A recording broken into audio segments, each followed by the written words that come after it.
আগের পর্বেই তোমাদের সাথে শেয়ার করেছিলাম নেহার ঘরোয়াভাবে জন্মদিন পালনের ভিডিওটা।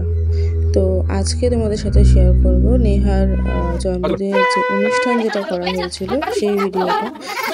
তো হ্যালো বন্ধুরা, কেমন আছো সবাই? আশা করছি সবাই ভালো আছো। আমিও বেশ ভালো আছি। আবার একটা নতুন ভিডিও নিয়ে চলে এলাম তোমাদের সামনে।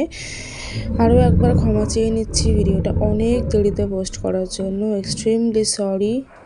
তো যাই হোক, দেখতে থাকো ভিডিওটা, আশা করছি তোমাদের ভালো লাগবে। Good evening friends and welcome back to my channel. Already বাড়ি থেকে বেরিয়ে গেছি, তারপর মনে পড়েছে যে আমি ভিডিওটা শুরু করিনি। তো আগের পর্বে তোমরা দেখতে পেয়েছো যে নেহার বার্থডে ঘরোয়া সেলিব্রেশনটা তোমাদের সাথে শেয়ার করেছি।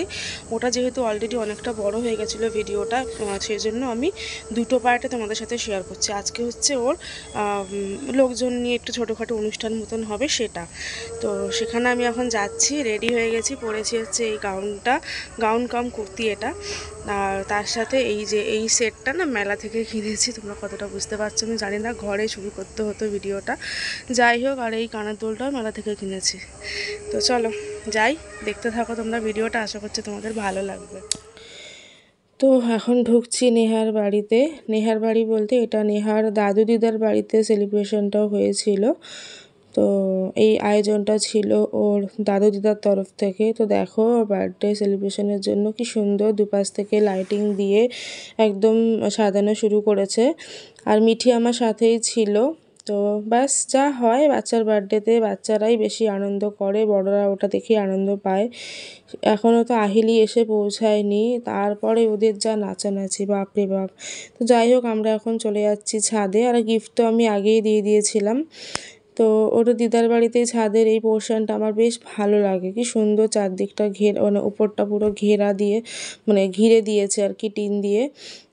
আর বেশ সুন্দর ছাদের, মানে এটা ছোট্ট হলো, ছোট্টর মধ্যে জায়গাটা বেশ সুন্দর।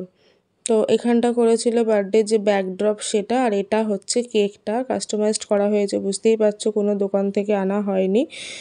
আর আমি না পেছনে দাঁড়িয়েছিলাম যে ভিডিওটা ভালো করে নিতে পারবো, বাট আলটিমেটলি এতটাই পেছনে পড়ে গেছি যে ঠিক করে নিতে পারিনি। বাট ডেফিনেটলি তোমাদের সাথে ভালো করে ভিডিও শেয়ার করব, কারণ ভিডিও ক্লিপ আমি না নিতে পারি, বাট ভিডিও আমি পেয়েছি, সেটাই তোমাদের সাথে শেয়ার করব। আর দেখতেই পাচ্ছ এতক্ষণে আমাদের আহিলি রানিও এসে গেছে। তো সবাই দাঁড়িয়ে পড়েছে বাচ্চা পার্টি, আর বাচ্চা পার্টিদের এখন ফটো সেশন চলছে কেকটার সাথে। এরপরেই কেক কাটিং স্টার্ট হবে, দেখতে থাকো তোমরা।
চলে আসলাম বার্থডে পার্টি এনজয় করে।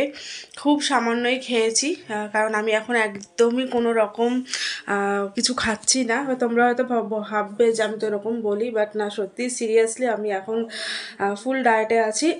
কিন্তু যখন এরা বললাম না, এরা খুব কাছের আমার, তো এদের এগুলো অ্যাটেন্ড করতে ইচ্ছে করে। বাচ্চারা যে আনন্দ করছে এগুলো দেখা বসে বসে, এগুলো একটা নিজের মনে একটা আনন্দ দেয়, এটাই। তো সেই জন্য অল্প অল্প খেয়েছি, একদম না খাওয়ার মতো।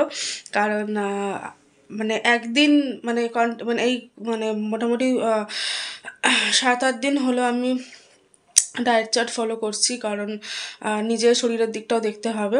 এবার সেই ডায়েট চার্ট ফলো করার মধ্যে আমি হুট করে যদি একদিন বেশি করে খেয়ে নিই, তাহলে এই যে গত 7 দিন আমার যেটা আমি মানে মেনটেন করলাম সেটা পুরো জলে যাবে। তো সেটা আমি একদমই চাই না। তো মেকআপটা একটু পরে তুলবো। মেকআপ কিছুই করিনি, জাস্ট কাজল, আইলাইনার আর লিপস্টিক, আর একটু মুখে হালকা করে একটু বিবি ক্রিম দিয়েছিলাম, ব্যাস, আর কিচ্ছু না। বাট মাম রুটি করে নিয়েছে। আমাকে এখন কিছু কাজ আছে, সেগুলো সেরে তারপরে মেকআপ তুলে শুয়ে পড়বো। কালকে থেকে আবারও পড়ানো, সোমবার পড়াতে যাওয়া, এই সমস্ত তো লেগেই আছে। তো চলো, পরে আবার নতুন কোনো ভিডিও নিয়ে আসবো। কবে আসবো সেটা বলতে পারছি না, বাট নতুন কোনো ভিডিও নিয়ে আবার খুব শিগগিরই তোমাদের সঙ্গে দেখা হবে। আজকের মতো টাটা, ভালো থেকো সবাই।